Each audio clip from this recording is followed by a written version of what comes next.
Welcome back, everyone.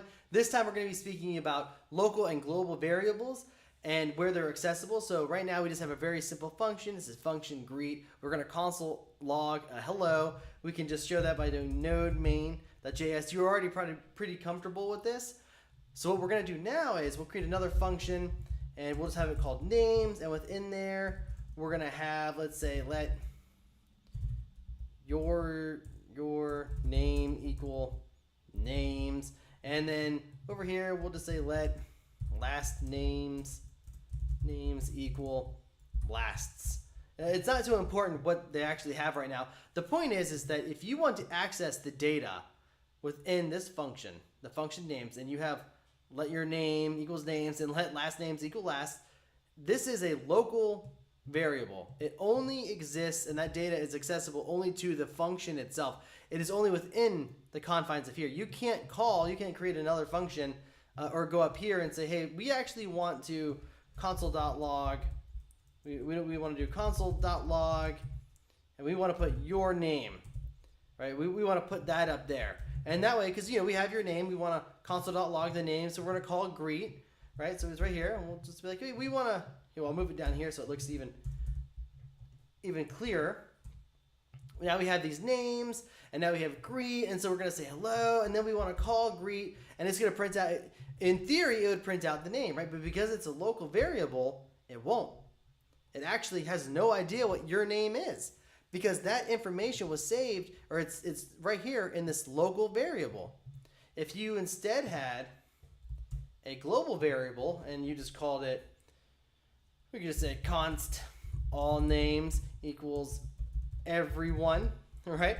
And now we have this right here is a global variable. It is accessible to anything else that we might call here on this page. So instead, we could actually just do console.log, and we could print out all the names. We try it again. We run the file. Oh, I forgot I'm still console logging your name. As you can see, that would not work. So we can fix that, and then we'll run it again. And then we have hello everyone.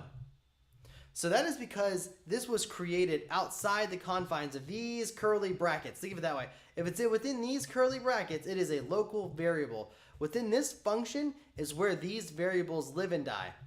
Outside of a function, when you have something like this, you have constant all names. This is global. It is accessible to anything else we might do on this page. We can pull that information in. Even if we wanted to do something like this and we wanted to take in some sort of name, we can do that. We could say console.log hello, or here we'll do a template literal and get more practice. We can do hello, and then we can do $, curly brackets, put in all names, and you guys already know. Oh, sorry. we could pass that in, or we can come right here. I passed it as a variable and just hit n. And since that's going to be passed in, we can go greet and go all names. And when we run this, we have hello everyone. So because we had a variable here and we printed that variable out, all we had to do was when we called greet is put that information in, and we could do it. We could print it out. That is because this is a global variable. It is accessible to other functions and other parts of your program that you want to use that information in. But if you have something that you only want to be within the confines of this function, then you would create a local variable. That could be like if you're doing even some of the algorithms where it's like a two-sum and you're trying to find which two numbers add up to a total number. You can do this because you can create local variables that are only going to be useful and used within the function itself. Because if out of that, you probably don't need that information. So if you have information that's going to be created within a function, it is local. If you create it outside of a function, it is global. This is only available to the function because that's where that information lives. And this one is available to the rest of the page or the rest of your program because it is a global variable. So I know that might be a little tricky, but I guarantee you it'll click. You guys will understand it, and it'll really start to flow for you sooner than later. I promise you. All it is saying is that if you're going to create a function and you're going to have variables inside, that is a local variable. It is local to names. So your name, last names, local to names. All names, that's global. It's available to anything else we could want to do with it. All the rest that we could possibly, anywhere else in the program, when we want to create, we want to add to it, we want to change something, no problem.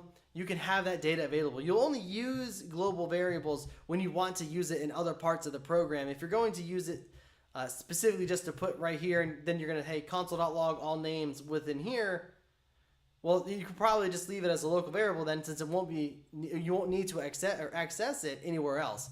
But since it is a global variable, we can use it anywhere else in our program that we want, where these local ones we can only use when we're working with the function called names.